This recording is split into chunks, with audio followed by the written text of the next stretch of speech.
Que le Seigneur vous bénisse partout là où vous êtes, mes bien-aimés connectés, et que le Seigneur bénisse tous les bien-aimés qui vont nous rejoindre dans ces lieux. Donc, je crois que la semaine passée, on avait parlé, je crois, de la deuxième épisode, et aujourd'hui, on va parler, bien sûr, la troisième épisode. Donc nous disons que par la grâce de Dieu, bien aimé, partagez la vidéo. Ça va faire une bonne chose si nous partageons la vidéo. Moi aussi je vais partager en attendant. Donc j'invite les gens, même si vous êtes connectés, donc je suis en train d'inviter le peuple pour que nous mangions ensemble l'agneau. Donc je crois que par la grâce de Dieu, et on va essayer un peu de voir des révélations cachées dans ces choses.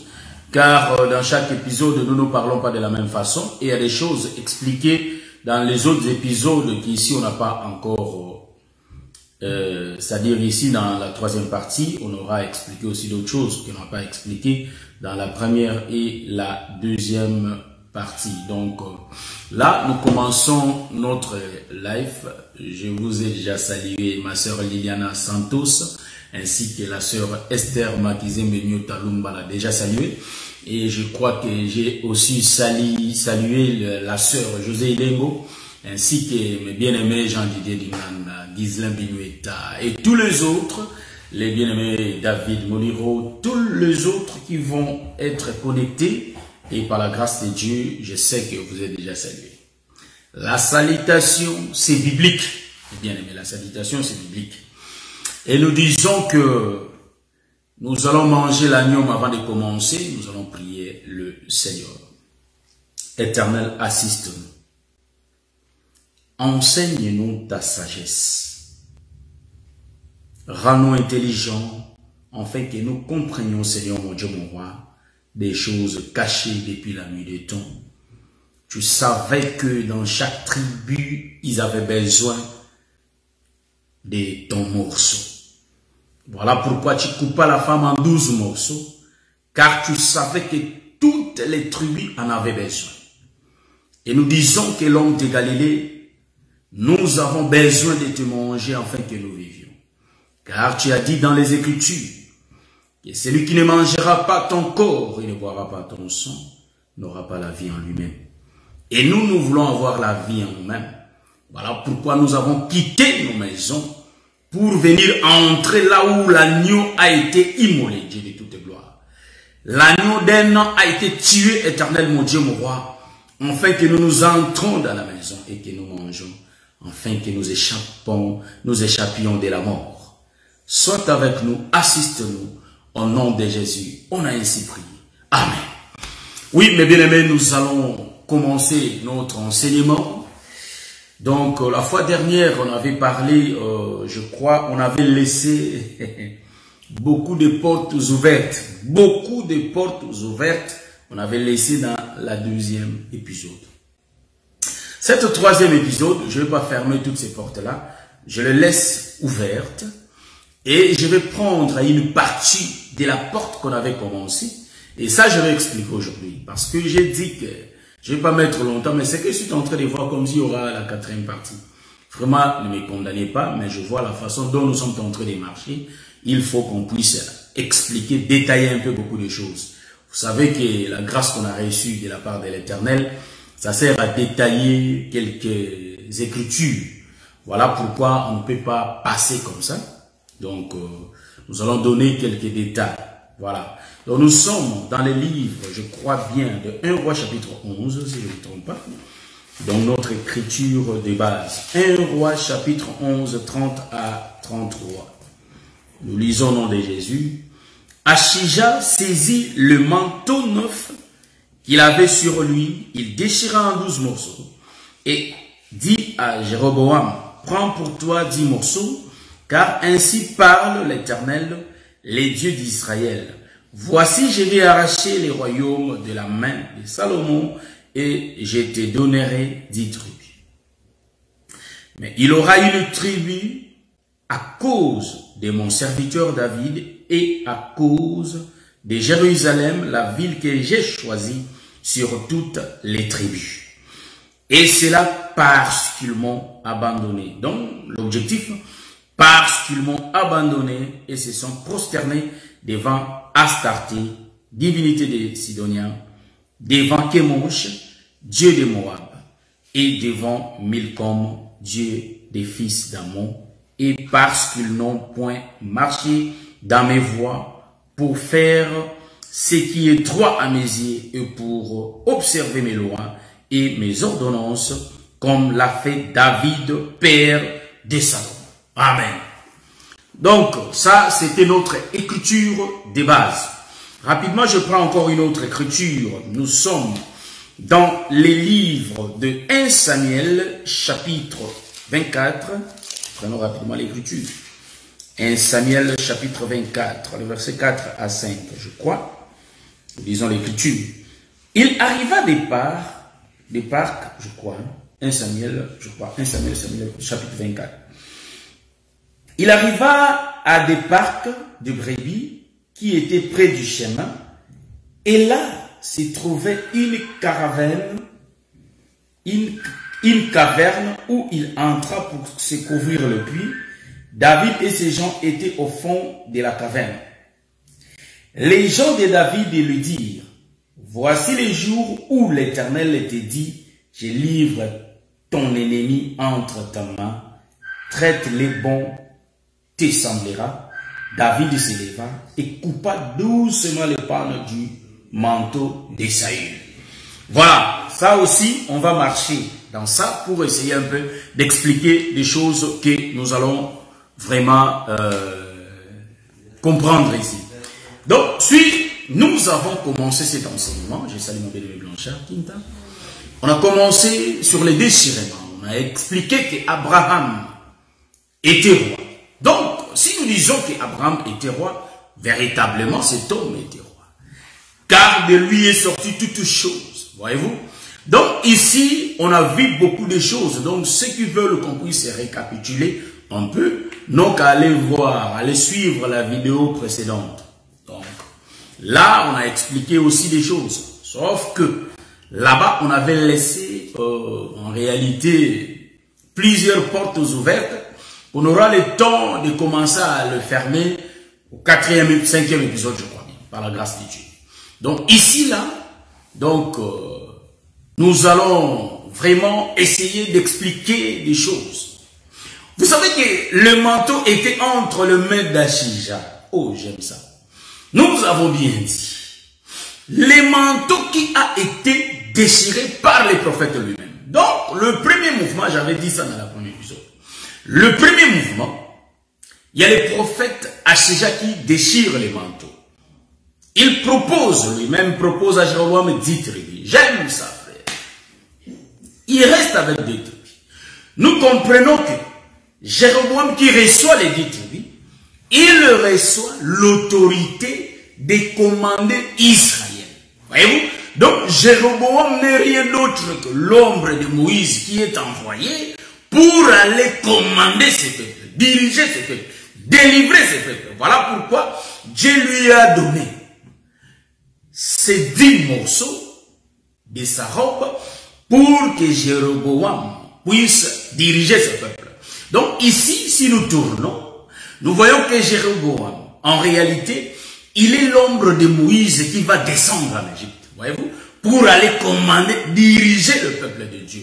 Je suis en train de saluer mon grand frère Oscar Koussolana, je salue mon bien-aimé José, c'est-à-dire Quinta Blanchard, ainsi que ma soeur José Ilengo, que le Seigneur vous bénisse. Voilà, nous continuons. Donc, ici, vous allez comprendre que le bien-aimé Antonio Kitoko, que le Seigneur vous bénisse. Donc, ici, vous allez comprendre que celui qui fait le mouvement de déchirer, c'était Achija, qui est l'ombre du Père lui-même. J'aime ça. Il déchira son manteau, mais en utilisant ses 2 bras. Donc, le 2 bras du prophète va déchirer le manteau, mais en 12 morceaux. Il donne au premier prophète 10 morceaux.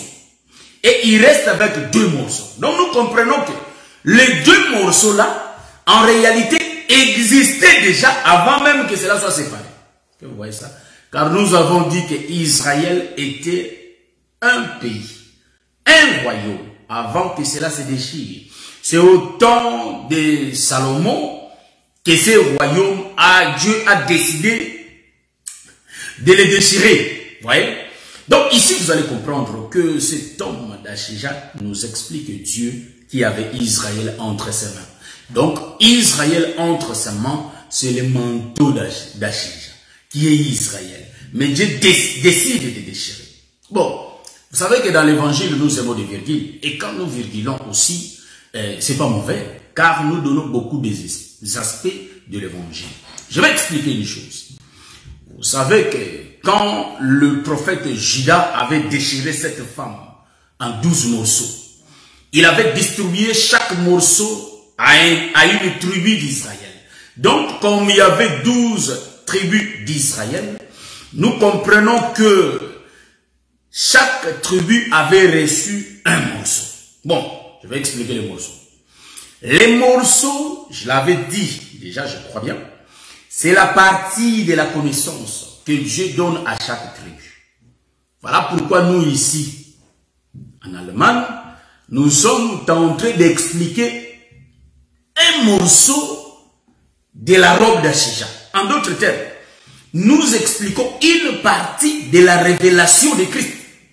Le même écriture que moi j'ai lu ici, si on le donne à Butembo, ou soit on le donne au Cameroun, là-bas aussi il y a des ministres, quand ils prennent ça, ils vont révéler d'autres choses que nous ici, en Allemagne, qu'on a besoin d'entendre. Est-ce que vous comprenez ce que j'ai dit? Le même écriture.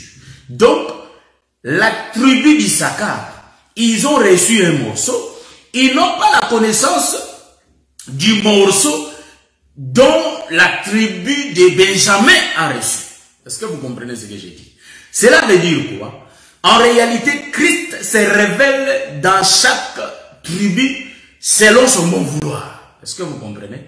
Voilà pourquoi ici aujourd'hui, on va essayer de dépiécer. Dépiécer, c'est que on n'a pas encore entendu. Ça, je le crois. Par la grâce de Dieu. Vous voyez? Donc, c'est comme ça. Remarquez ici. La décision est prise. Il faut que le royaume soit déchiré. Je vais courir vite. Aujourd'hui, on ne fait pas longtemps. Je tiens à m'excuser. On ne fait pas longtemps. Je l'ai dit et je le répète.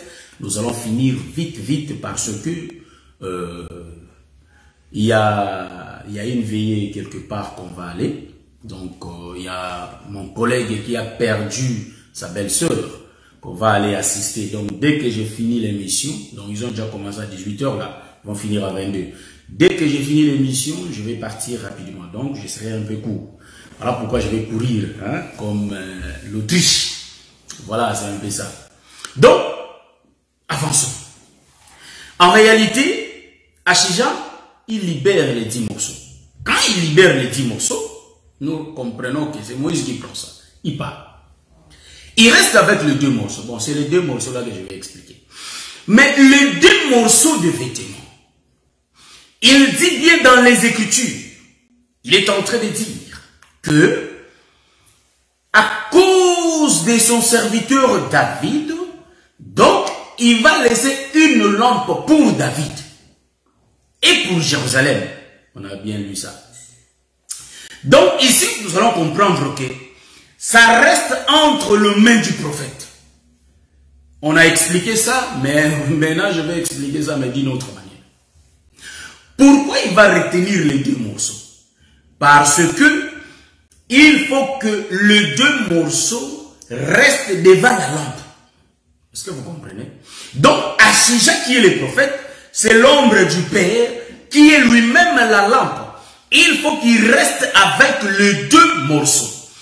Par contre, les 10 morceaux qu'il avait donnés au prophète, c'est-à-dire à Jéroboam, Jéroboam est l'ombre de Moïse qui a reçu la loi pour donner à Israël. Donc les 10 morceaux, en réalité, ces 10 morceaux est entre le mains de Jéroboam. En d'autres termes, le prophète Achija donne son dos à Jéroboam. Pourquoi je l'ai dit? Donc je comprends que la loi éloigne le peuple de Dieu, tandis que la grâce rapproche le peuple de Dieu. Voyez-vous? Donc, nous comprenons que les deux morceaux restent entre les mains du prophète. Le prophète étant l'ombre du Père, il est la lampe. Car Dieu, c'est une lampe. Est-ce que vous comprenez ce que je dis? Donc, Dieu va éclairer lui-même Jérusalem à cause de David. Il reste là. C'est pourquoi il ne peut pas libérer les deux tribus. Il garde les deux tribus avec lui. Mais il libère les 12 tribus. Les 12 tribus, en d'autres termes, Dieu leur donne le dos. Cela veut dire quoi? Il donne à quelqu'un d'autre. Mais il garde lui-même les deux tribus. Pourquoi? Pour éclairer son peuple lui-même. Car Dieu est une lampe. Donc, nous sommes en train d'expliquer des choses profondes. Voilà, je prends l'écriture pour prouver ce que je suis en train de dire, que Dieu est une lampe. Nous sommes dans le livre de 2 Samuel. Donc, lisons pas le second, on va utiliser Darby, on va utiliser d'autres versions pour essayer de voir que Dieu c'est une lampe. Nous sommes dans le livre de 2 Samuel. 2 Samuel, rapidement je cherche l'écriture. Nous sommes dans le livre de 2 Samuel, chapitre 22. Ça, les gens de l'église, je crois, par la grâce de Dieu, ont déjà reçu quelques explications. Donc, le saint de colonne ont reçu déjà quelques explications de ça. Donc, nous sommes dans les deux livres de 2 Samuel, chapitre 22, le verset 29. J'allais demander aux bien-aimés de lire, mais aujourd'hui, je lis moi-même. 2 Samuel 22, 29. Oui, tu es... Ah bon, ça c'est second, hein, je vais changer la version. Donc, supportez-moi, je change la version. Je change la version. Donc, je prends une autre version. 2 Samuel 22, 29. Voilà. Vraiment, vous allez m'excuser là.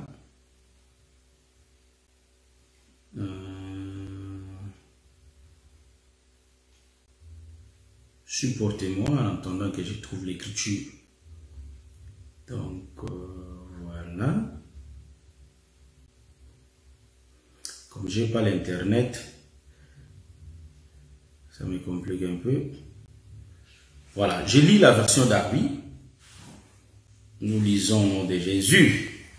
Tu es même ma lampe. Ça, c'est David qui s'exprime dans le livre de Samuel. Voilà.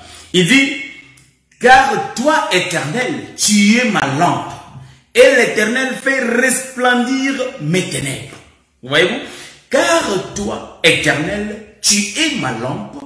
Et l'Éternel fait resplendir mes ténèbres. Donc ici, c'est David qui est en train de parler. David atteste ici que l'Éternel, en réalité, c'est sa lampe. Je salue la présence de mes bien-aimés, le ministre de l'Éternel, le docteur Adela Ndaye, ainsi que l'apôtre Franck Omambi. Donc, que le Seigneur vous bénisse. Donc, ici, nous sommes en train d'expliquer que l'Éternel, c'est la lampe. Je salue la présence de notre frère, fils d'Aaron, que le Seigneur vous bénisse. Donc, l'Éternel est en train d'expliquer ici, et pardon David, il dit que c'est l'Éternel qui est sa lampe. Voilà pourquoi j'ai bien dit que l'Éternel ne pouvait pas relâcher les deux tribus. Donc, Achija, il est l'ombre du Père lui-même qui garde le dit tribu. Il ne peut pas le donner entre les mains de quelqu'un d'autre. Il garde ça lui-même. J'ai bien dit qu'aujourd'hui, nous allons marcher aux côtés de ces deux tribus. Vous voyez? Il garde ça lui-même. Mais tandis que les 10 autres tribus, ils donnent ça à Moïse, qui représente la loi. Est-ce que vous voyez ça? Donc la loi ne peut pas donner la vie, j'avais bien dit ça. Donc c'est Moïse qui reçoit la loi. En d'autres termes, quand Moïse faisait la lecture, donc il y avait un voile qui tombait dans leurs yeux. En d'autres termes, Dieu leur privait de sa présence. Nous comprenons que Dieu garde les deux tribus parce que lui-même étant la lampe, il va éclairer toutes les ténèbres de ces tribus-là. Est-ce que vous voyez ça? Maintenant, dans les Écritures, vous allez comprendre que quelles sont les deux tribus que l'Éternel avait gardées entre ses mains. Parce que Achija ici, je suis dans les airs. Hein. Achija, il est l'ombre du Père lui-même. Il garde les 2 morceaux. Donc les 2 morceaux de son manteau, c'est lui-même qui les garde. En d'autres termes, il est le Père qui garde les 2 tribus. Qui contrôle. Pourquoi? À cause de David, son serviteur, et à cause de Jérusalem qu'il avait choisi. Et maintenant, mes bien-aimés, vous allez comprendre que les 2 tribus, c'est le 4e fils de Jacob. Et le 12e fils de Jacob. Est-ce que vous voyez ça? Donc, il garde Judas et il garde Benjamin. Donc, il garde les 2 tribus. J'explique ça, on finit, on va se voir la semaine prochaine. Vous voyez? Ici, c'est vraiment la profondeur. Voilà pourquoi nous disons que nous sommes en train de révéler, de présenter Christ dans les détails. Est-ce que vous voyez? C'est ça l'œuvre du ministère, c'est présenter Christ dans les détails. Vous voyez? Donc ici, vous allez comprendre que pourquoi Dieu va garder les 2 tribus. Les 2 tribus, mais il y a beaucoup de, comment dirais-je, il y a beaucoup des autoroutes que je peux prendre ici pour expliquer ces 2 tribus. Je vais prendre le premier mouvement. Je peux faire beaucoup de mouvements, virguler un peu beaucoup. Je prends le premier mouvement. Ici, il garde les 2 tribus, Judas et Benjamin. Voyez-vous? Donc, Judas et Benjamin, cela est significatif. Pourquoi l'Éternel les garde? Dans le premier mouvement, il est la lampe qui va allumer les 2 tribus. Or, les 2 tribus, en réalité, expliquent l'homme, merci Seigneur, expliquent l'homme et la femme. Est-ce que vous voyez ce que je suis en train de dire? Premier mouvement. Cela explique l'homme et la femme. Donc ici, Dieu garde les 2 tribus. Mais c'est Judas et Benjamin. Je vais dévoiler ça. Je prends ça. Pour expliquer quoi? Pour dire que Dieu est en train de voir que moi-même la lumière, je vais éclairer ce peuple. Mais ces peuples seront éclairés comment? Au 4e fils et au 12e fils. Donc nous comprenons que c'est l'association de 2 peuples qui explique la présence de Judas et la présence de Benjamin. Or, Judas, il est l'ombre d'Israël ici, et Benjamin, il est l'ombre des nations. Est-ce que vous voyez ça? C'est pas imaginer, hein, ça. Ce que je dis là, c'est pas imaginer. Dans les choses de Dieu, on ne peut pas imaginer. Il faut présenter. Donc, il faut nous présenter les Écritures. Bon, je vais expliquer. Je n'ai pas le temps de lire car le temps nous presse. Je vais dire ceci. Pourquoi Judas est l'image d'Israël?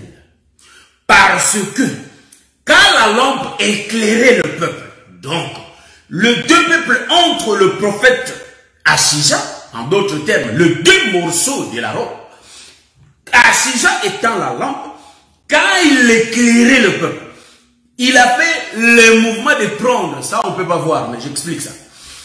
Il a fait le mouvement de prendre d'abord le 4e fils, et il a fait le 2e mouvement de prendre le 12e fils, pour le mettre ensemble.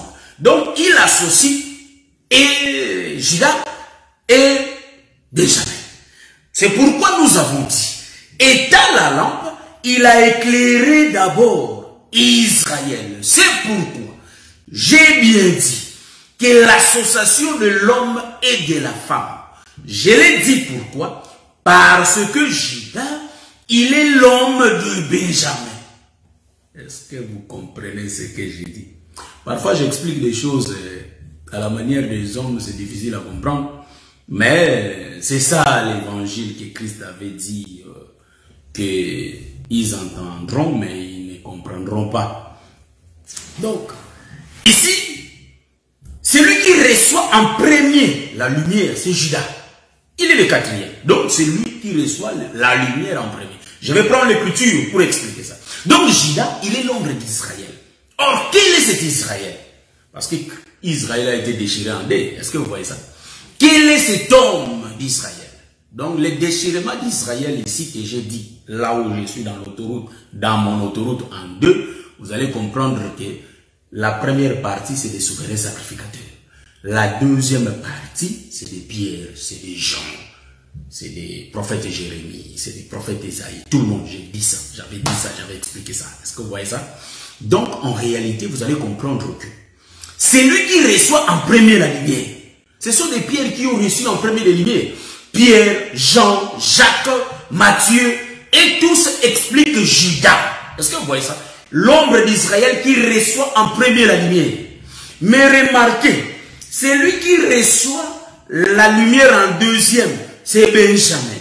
Or, Benjamin n'est rien d'autre que l'ombre des peuples des nations qui reçoit la lumière en deuxième. Donc, en d'autres termes, la lumière, c'est un homme qu'on appelle Jésus. C'est pourquoi le Seigneur Jésus-Christ va dire, je suis la lumière du monde. Mais celui qui a reçu la lumière dès qu'il avait éclairé, c'était Judas. Donc, Judas ici, il est l'ombre d'Israël. C'est ainsi que dans la conversation de Jésus avec la femme samaritaine dans le livre de Jean, chapitre 4, le verset 22, 24, vous allez comprendre que le Seigneur va dire à la femme, est-ce que le salut vient de vous? Le salut vient des Juifs. Donc, en d'autres termes, quand Jésus dit que le salut vient des Juifs, il regardait que l'homme qui amena la lumière, voyez-vous? Donc, la lumière vient de chez eux. La lumière vient de c'est Judas. Donc, c'est Judas qui a reçu la lumière. Et pourquoi j'ai dit que Judas et Benjamin, c'est l'homme et la femme? Voyez-vous que dans l'évangile, nous disons que c'est l'homme qui a la bouche et la femme a l'oreille. Est-ce que vous comprenez ce que je dis? Donc, celui qui écoute, c'est la femme. Celui qui parle, c'est l'homme. C'est pourquoi vous allez remarquer, dans les jardins, celui qui parlait, c'était Adam. Donc, si ce n'était pas Adam, Ève n'allait pas comprendre qu'il y avait la présence de la loi. Est-ce que vous voyez ce que je dis? Donc, s'il y avait la présence de la loi, parce que Judas qui est Adam était éclairé. Donc, quand l'Éternel parlait, il y avait d'abord Adam qui était là, comme le quatrième fils de Dieu. Est-ce que vous voyez ça? Comme Judas, il était là pour entendre la loi. Donc, la loi, c'était la lumière qui avait éclairé Adam. Donc, nous disons que celui qui l'avait reçu, c'était Adam. Et après, Ève a reçu aussi la lumière. Mais par quel biais? Par quel canal? Par le canal d'Adam. Donc, nous comprenons que l'enseignant de Benjamin, c'est Judas. Donc, en d'autres termes, celui qui a enseigné le peuple des nations, en réalité, c'est Israël. Donc, Israël a enseigné le peuple des nations. Pour voir ces choses que je suis en train de dire, il faut lire le livre de Matthieu, chapitre 28, les versets 19. Là où le Seigneur dit, allez, faites de toutes les nations. En d'autres termes, Jésus disait à Judas de prêcher Benjamin. Est-ce que vous voyez ça? Est-ce que vous voyez ce que je suis en train de voir? Est-ce que vous voyez ça? Donc, nous comprenons que les deux nations qui étaient gardées, en réalité, c'est Judas et Benjamin. Donc, dans les airs, parce que ça c'est la révélation, hein, frère, il ne faut pas dire que, bon, Judas c'est un homme, mais Benjamin aussi c'est un homme. Comment l'homme et la femme? Nous sommes en train d'expliquer les choses spirituelles. Donc ici, on ne parle pas des femmes, hommes physiques. Donc ici, vous allez comprendre que nous sommes en train de parler des choses cachées. Depuis la nuit des temps, mais expliquées, révélées dans notre temps. Donc en réalité ici, mes bien-aimés, l'homme c'est Judas et la femme c'est Benjamin. Donc Benjamin, en réalité, écoute l'instruction de Judas. En d'autres termes, si nous on connaît l'évangile aujourd'hui, parce que nous avons été prêchés par les apôtres. Donc les apôtres sont eux qui ont reçu l'évangile en premier. Après, ils sont tournés vers nous pour nous donner cet évangile. Bon, là, c'était le premier mouvement. Je vais virguler encore pour regarder le deuxième mouvement. Est-ce que vous voyez? Nous sommes en train d'expliquer la sagesse de Jésus caché. Donc, en réalité, nous allons prendre le deuxième mouvement. Pourquoi Dieu a-t-il gardé ces deux morceaux? Nous avons dit que les deux morceaux expliquent les royaumes de Jéroboam. Les royaumes de Jéroboam dont lui, Jéroboam, Dieu, ou soit le roi, mais il a le deux peuples. Est-ce que vous voyez ça? Il a le deux peuples. Donc, voilà, que les Seigneur bénisse son saint serviteur de l'Ardaï. Donc, nous sommes en train d'expliquer ces choses. Voilà. Donc, en réalité, Jéroboam, ici, c'est lui le roi. C'est lui qui conduit ces deux tribus. Jéroboam qui conduit ces deux tribus, il est l'ombre du Père. Donc, c'est le Père qui conduit deux peuples. Quels sont ce peuple? En réalité, c'est Juda et c'est Benjamin. Hein? Prenons ça d'abord comme ça. Après, nous allons virguler encore. Vous voyez? Donc, ici, Dieu est en train de conduire et Israël et le peuple des nations, mais il le met ensemble. C'est pourquoi l'Écriture dit, de deux, il en a fait un. Donc, en réalité, c'est le seul peuple qui reste devant Dieu. Bon, ça, on a donné notre aspect. Est-ce que vous avez vu ça, l'aspect qu'on a donné? Donc, c'est Dieu qui conduit les deux peuples. C'est que le bien-aimé Paul voyait toutes ces choses. Il disait que de deux, il en avait fait un. Donc, c'était difficile, hors de Jéroboam, de mettre les deux peuples ensemble. Les véritables Jéroboam, c'est le Seigneur Jésus-Christ, capable de réunir ensemble, et le frère Paul, le frère Pierre, Jacques, et nous les nations, de prier ensemble. Par rapport à Moïse, il n'avait pas eu cette capacité de réunir les deux peuples ensemble. Voilà pourquoi Pierre, étant l'ombre des Juifs, comme il avait Moïse en lui, il ne pouvait pas manger avec les étrangers. Est-ce que vous voyez ça? Parce que quand il a vu aussi les autres peuples qui étaient comme lui, les autres peuples, en d'autres termes, les autres Juifs, il avait honte de manger avec les étrangers. Donc, Moïse ne peut pas, en réalité, prendre une femme étrangère.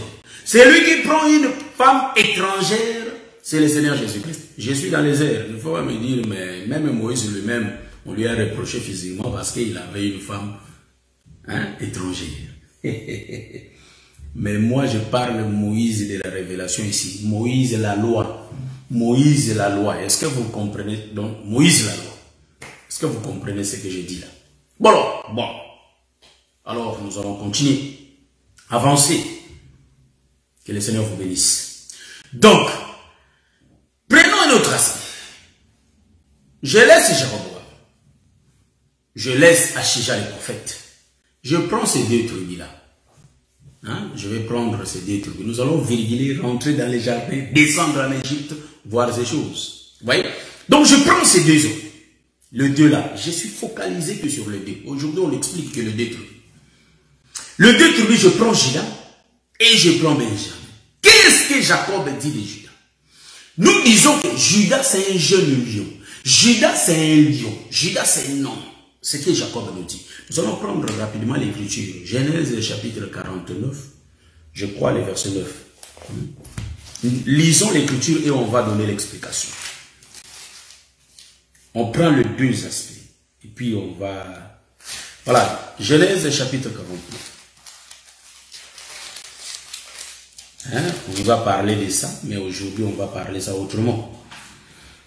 Je lis au nom de Jésus.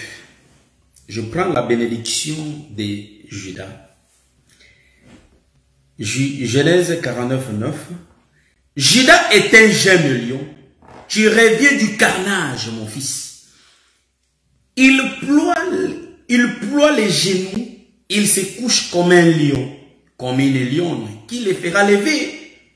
Les sceptres ne s'éloignera point de Juda, ni les bâtons souverains d'entre ses pieds, jusqu'à ce que vienne le Shiloh et que le peuple lui obéisse. On se limite là. Donc, le sceptre, le bâton des commandements, ne peut pas s'éloigner de Juda. Donc nous disons que Juda, c'est lui le lion, c'est lui l'homme, c'est lui le roi, parce qu'il a un bâton de commandement. Pour commander qui? Pour commander Benjamin. Est-ce que vous voyez ça? Bon, je vais expliquer parce que en Israël, vous allez remarquer, il y avait un roi qui était de la tribu de Benjamin Et il y avait aussi un roi. Il y avait aussi le roi qui était de la tribu de Juda. Bon, ici nous sommes en train d'expliquer des choses vraiment. Et je suis en train de douter si je vais finir ça. Expliquer cette partie des deux tribus. Remarquez. Il dit que le bâton ne peut pas s'éloigner de Juda parce que c'est un lion. Vous voyez que c'est le lion qui est le roi. Donc Juda ici, c'est lui l'homme. C'est lui l'homme qui va commander la femme. La femme en réalité c'est Benjamin. Donc Juda qui commande la femme, en réalité il est l'ombre de notre Seigneur Jésus-Christ qui va commander l'église. Est-ce que vous voyez ça? Donc ici je tourne, remarquez, ici je vais tourner, virgule. Donc si on n'a pas de virgule, là on peut s'inquiéter. Mais tant qu'on a des virgules, on peut tourner comme on veut, dans tous les sens. Est-ce que vous voyez ça? C'est pourquoi nous disons que des questions difficiles, c'est la révélation qui l'explique.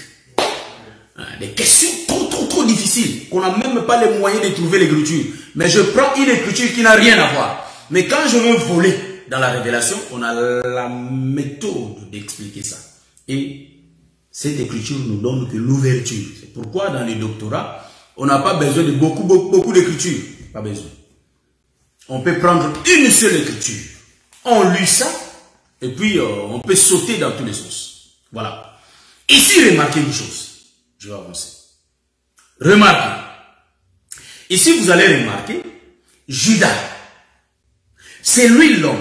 Il est l'ombre de notre Seigneur Jésus-Christ, dont le bâton de commandement ne peut pas lui quitter. Donc, c'est lui qui gouverne, qui commande Benjamin. Est-ce que vous voyez ça? Donc, les commandants de Benjamin, l'homme de Benjamin, le mari de Benjamin, en réalité, c'est Judas. Parce que c'est lui l'homme. Est-ce que vous voyez ça? Donc, c'est lui le commandant, l'homme, vous voyez, qui montre les chemins à Benjamin. Or, ici, vous allez remarquer, il reste dans ce mouvement. Mais il y a la lampe qui ne peut pas quitter, hein? Tu ne peux pas s'éloigner de Jérusalem. Donc, il y a la présence de la lampe. En d'autres termes, nous disons que Dieu était toujours avec eux. Voilà pourquoi vous allez remarquer, Achija va rester avec ses deux tribus entre ses mains.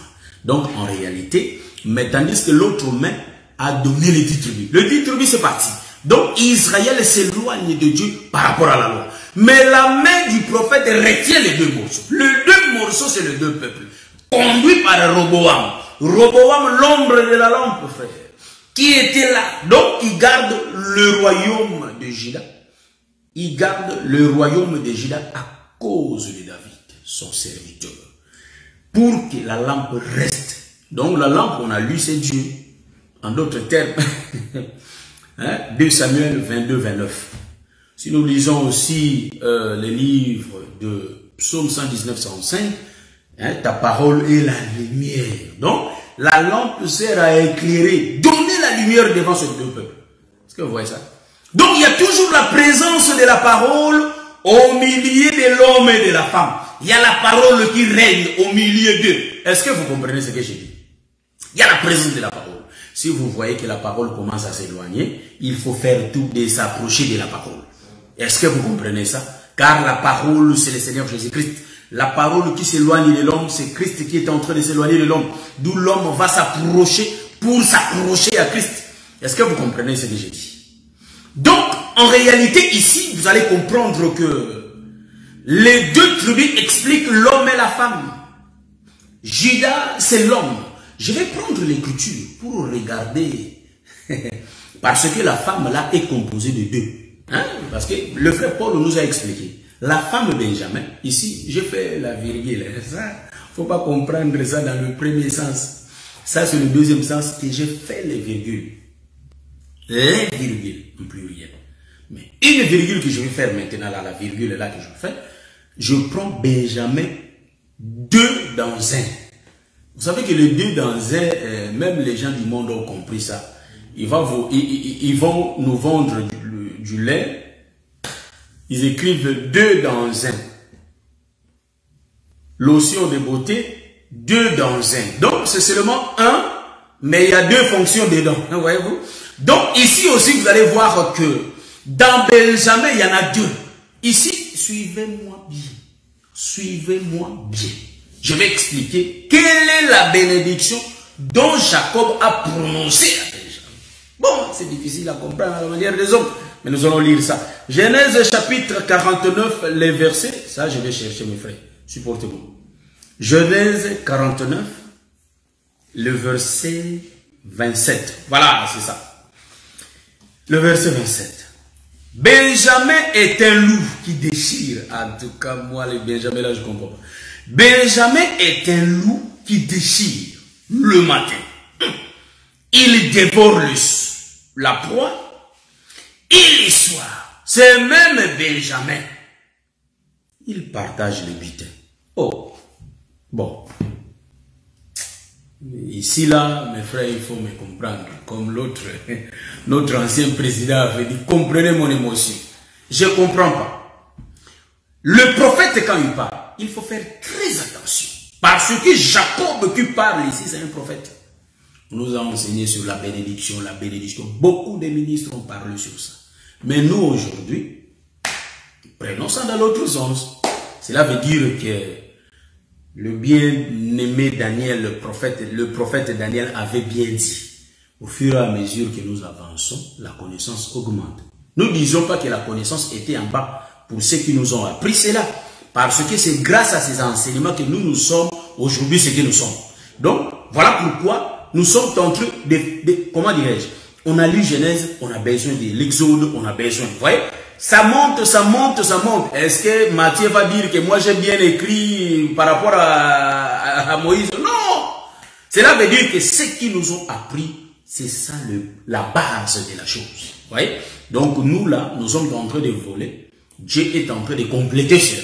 Donc, ce que nous connaissons par la bénédiction des 12 fils de Jacob, c'est ça la base. Donc, par la grâce de Dieu, comme Dieu ne tarit jamais, il est en train de révéler aussi, donner d'autres détails qu'on n'a pas dit.